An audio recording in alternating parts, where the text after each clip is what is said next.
ஆன்மீக சொந்தங்கள் அனைவருக்கும் வணக்கங்க. இன்றைக்கி நம்மளுடைய சேனலில் என்ன மாதிரியான தகவல் எல்லாம் பார்க்க போகிறோம் அப்படின்னு பார்த்தீங்கன்னா, ஆடம்பர வாழ்க்கையில் ஆர்வம் மிகுந்த ரிஷபராசிக்காரங்களுக்கு இந்த சித்திரை மாதத்தில் நடக்கக்கூடிய நல்ல நல்ல விஷயங்கள் என்ன விஷயங்கள்லாம் உங்களுக்கு கணிக்கப்பட்டிருக்கு, என்னென்ன விஷயங்கள் முக்கியமாக இந்த மாதத்தில் நீங்கள் செய்யணும் செய்யக்கூடாது, பரிகாரங்கள் மாதிரி என்னென்ன விஷயங்களை பண்ணணும் அப்படிங்கிறத பற்றி தான் நான் இன்றைக்கி இந்த பதிவின் மூலியமாக உங்கள்கிட்ட ஷேர் பண்ணிக்க போகிறேன். இந்த பதிவில் சொல்லக்கூடிய எல்லா தகவலுமே கண்டிப்பாக உங்களுக்கு ரொம்பவே பயன் தரக்கூடிய தகவலாக தான் இருக்க போகுது. ஸோ வீடியோவை ஸ்கிப் பண்ணாமல் தொடர்ச்சியாக பார்த்தீங்க அப்படின்னா தான் புரியும். ஸோ வீடியோவை ஸ்கிப் பண்ணாமல் பாருங்கள்.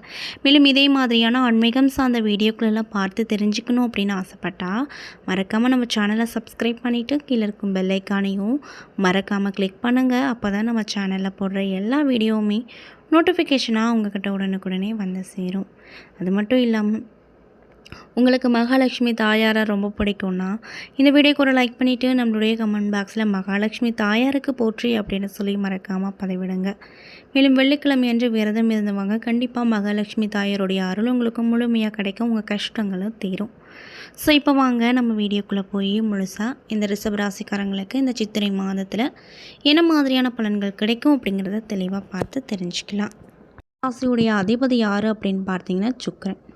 சித்திரை 5 வரைக்குமே மேச ராசியில் சஞ்சரிக்கிறார். அதுக்கப்புறம் ராசியில் ஆட்சி பலம் பெற போகிறாரு இந்த சுக்கிர பகவான்.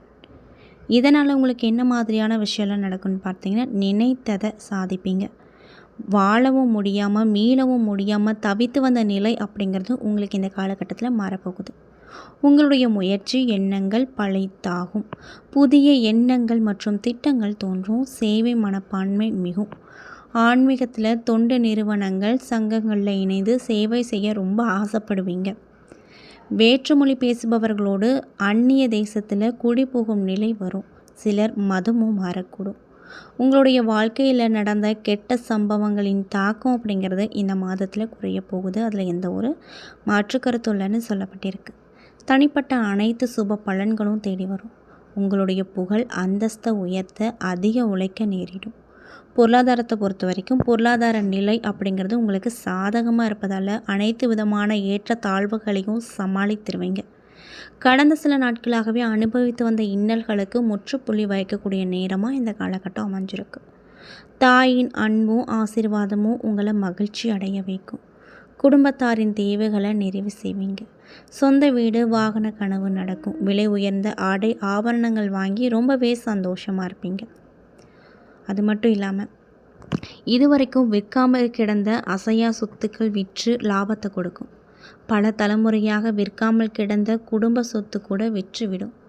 பூர்வீக சொத்து தொடர்பாக பங்காளிகளிடம் இருந்து வந்த கருத்து வேறுபாடுகள் நீங்கி உங்களுக்கு கிடைக்க வேண்டிய பங்கு சட்ட ரீதியாக கண்டிப்பாக கிடைக்கும் அப்படின்னு சொல்கிறாங்க.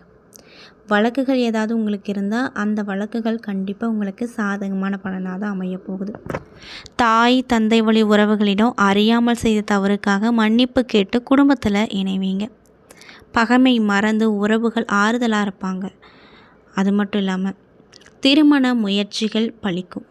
நல்ல வரணும் கிடைக்கும். இதனால் சந்தோஷமாக இருப்பீங்க. எந்த தடையும் இல்லாமல் பெரியவர்களின் நல்லாசியால் திருமணமும் நடைபெறும். நாள்பட்ட வியாதிகளும் மறையும். ஆரோக்கியத்தில் நல்ல முன்னேற்றத்தை பார்க்க முடியும். பயண அலைச்சலால் சிறு சிறு உடல் உபாதைகள் தோன்றி அப்பப்போ மறைஞ்சிரும். அது மட்டும் இல்லாமல் கை கால் மூட்டு வலி குறையும். சில மாணவர்கள் உயர்கல்விக்கு வெளியூர் வெளிநாடு செல்லக்கூடிய வாய்ப்பு கிடைக்கும் அல்லது விடுதியில் தங்க படிப்பீங்க. பொருளாதாரத்தை பொறுத்த வரைக்கும் இந்த காலகட்டம் உங்களுக்கு எப்படி இருக்க போகுது அப்படின்னு பார்த்தீங்கன்னா, தொட்டதெல்லாம் துவங்கும் காலமாக அமைஞ்சிருக்கு. இது ஒரு பொற்காலம் உங்களுக்கு அப்படின்னே சொல்லக்கூடிய வகையில் பணம் வந்துகிட்டே இருக்கும். தனஸ்தான குருவால் பண வசதி சிறப்பாக உங்களுக்கு இந்த காலகட்டத்தில் இருக்கும். அது மட்டும் இல்லாமல் பொருளாதார நிலையிலே மிகப்பெரிய வளர்ச்சி வரப்போகுது. வராது அப்படின்னு நினைத்த பணம் கூட இந்த காலகட்டத்தில் உங்கள் கைக்கு வந்துடும். சென்ற மாதத்தை விட இந்த மாதம் உபரிய வருமானம் நிறையவே கிடைக்கப்பெற்று மகிழ்ச்சியாக இருப்பீங்க. அரசின் மானியம் மற்றும் உதவி கிடைக்கும். விலை போகாது அப்படின்னு முடிவு செய்த சரக்குகள் கூட விற்று பணமாய் வரும். கடன் வட்டி தொல்லையில் இருந்து விடுபடுவீங்க. சனி மற்றும் குருவின் சஞ்சாரம் அப்படிங்கிறது சாதகமாக இருப்பதால் நீங்கள் செய்யக்கூடிய தொழிலில் நிறைய விதமான மாற்றம் கிடைக்கும். தொழிலுக்காக வாங்கிய கடனை சிறிது சிறிதாக அடைக்க முயற்சி எடுப்பீங்க. அதே போல் ரிஷபராசி பெண்களுக்கு இந்த காலகட்டம் எப்படி இருக்க போகுதுன்னு பார்த்தீங்கன்னா, எந்த ஒரு காரியத்திலுமே துணிந்து இறங்கி செயல்பட்டு அதில் வெற்றி பெறக்கூடிய தைரியம் கிடைக்கும். சுகபோக வாழ்க்கை கிடைக்கும். உங்களின் தனித்திறமைகள் வெளிப்படும். அது மட்டும் இல்லாமல் பொருளாதார நிலை திருப்தி தரக்கூடிய விஷயமாக இருக்கும். பெண் தொழில் முனைவோர்களுக்கு மிகப்பெரிய விருதுகளும் பாராட்டுகளும் கிடைக்கும். அற்புதமான நல்ல நல்ல வாய்ப்புகள் உங்களை தேடி தானாக வரும் அப்படின்னு சொல்கிறாங்க. தாய் மற்றும் தாய் வழி உறவுகளின் ஆதரவு சொத்து கிடைக்கும். பொன் பொருள் சேர்க்கை உண்டாகும். பூமி யோகம் கிடைக்கும். வேலை பார்க்கும் இடத்துல உயர் அதிகாரிகளின் பாராட்டுகள் நம்பிக்கையை அதிகமாக வர செய்யும். இன்னும் சிலருக்கு வேலைகளை மாற்றம் செய்ய நேரிடும். உடன் பிறந்தவர்களிடம் நிலவி வந்த கருத்து வேறுபாடுகள் மறையும். குழந்தையின் கல்வி ஆர்வம் முன்னேற்றம் மன நிம்மதியை கொடுக்கும். மன உளைச்சல் நீங்கி நிம்மதி கிடைக்கும். உத்தியோகத்தில் இருக்கக்கூடியவங்களுக்கு இந்த காலகட்டம் எப்படி இருக்க போகுதுன்னு பார்த்தீங்கன்னா, வேலை இல்லாதவங்களுக்கு படிப்புக்கேற்ற நல்ல வேலை வாய்ப்புகள் கிடைக்கும். தற்காலிக வேலையில் உள்ளவர்களுக்கு பணி நிரந்தரம் கிடைக்கும். தனிப்பட்ட பதவி உயர்வு கிடைக்கும். உயர் அதிகாரிகளின் அனுசரணையும் ஆதரவும் உண்டாகும். இன்னும் சிலருக்கு அரசு வேலை கிடைக்கும். அரசு ஊழியர்களின் சம்பள உயர்வு பிரச்சனைகள் முடிவுக்கு வரும். இதுவரைக்கும் எந்த வேலைக்கும் போகாமல் இருந்தவங்க கூட கிடைத்த வேலைக்கு செல்வாங்க. பணி நீக்கம் செய்யப்பட்டவங்க மீண்டும் பணியில் சேர உத்தரவு வரும். பணிபுரியும் இடத்துல உங்கள் திறமைக்கேற்ற அங்கீகாரம் கிடைக்கும். இன்னும் சிலருக்கு அதிக சம்பளத்திற்கு ஆசைப்பட்டு பார்த்து கொண்டிருந்த உத்தியோகத்தை விட்டுவிட்டு வேறு வேலைக்கு செல்வார்கள். இன்னும் சிலருக்கு பார்த்த வேலைக்குள் உடனே ஊதியம் வராமல் தடை தாமதம் உண்டாகும். மேலும் சனி மற்றும் குருவின் சஞ்சாரம் சாதகமாக இருப்பதால் இழுத்து மூடிவிட்டு செல்லும் நிலையில் இருந்த தொழில் கூட விறுவிறுப்பாக நடக்கும். நீண்ட காலமாக வரவேண்டிய பணம் தாமதமாகி கொண்டிருந்த பொழுது இப்பொழுது அந்த விஷயம் அந்த பணம் உங்கள் கைக்கு வரும்.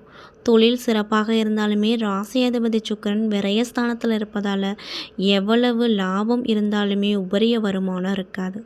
இன்னும் சிலருக்கு அதிக முதலீட்டில் தொழிலை விரிவுபடுத்தும் எண்ணம் உதயமாகும். ராசி அதிபதி விரயஸ்தானத்தில் கடக்கும் வரை முதலீட்டாளர்கள் நிதானத்தை கடைபிடிப்பது ரொம்ப அவசியம். உணவுப் பொருட்கள் தயாரிப்பாளர்கள் சுய ஜாதக பரிசீலிக்க பிறகு பெரிய பட்ஜெட் தொழிலை ஈடுபட வேண்டும் அப்படின்னு வலியுறுத்தப்படுது.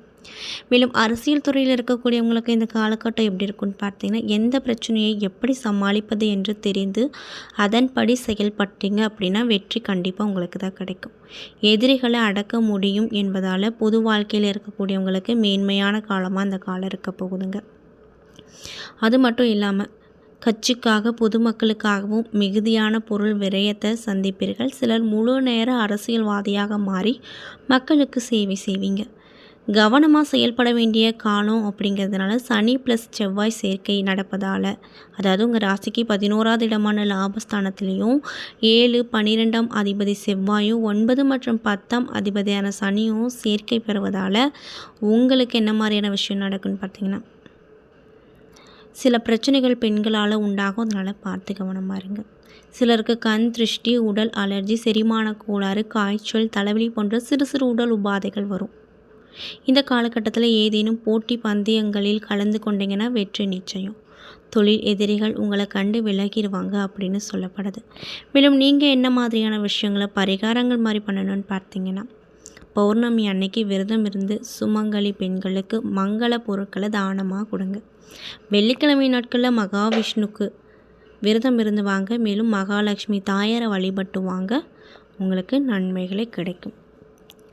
என்ன நண்பர்களே, இந்த பதிவுகளை ரிஷபராசி அன்பு நேயர்களுக்கு இந்த சித்திரை மாதத்தில் நடக்கக்கூடிய நல்ல நல்ல விஷயங்கள் என்ன விஷயத்தில் கவனமாக இருக்கணும், என்ன விஷயங்களில் பரிகாரங்கள் மாதிரி பண்ணணும் அப்படிங்கிறத பற்றியும் தெளிவாகவும் விரிவாகவும் நான் அந்த பதிவில் சொல்லியிருப்பேன்.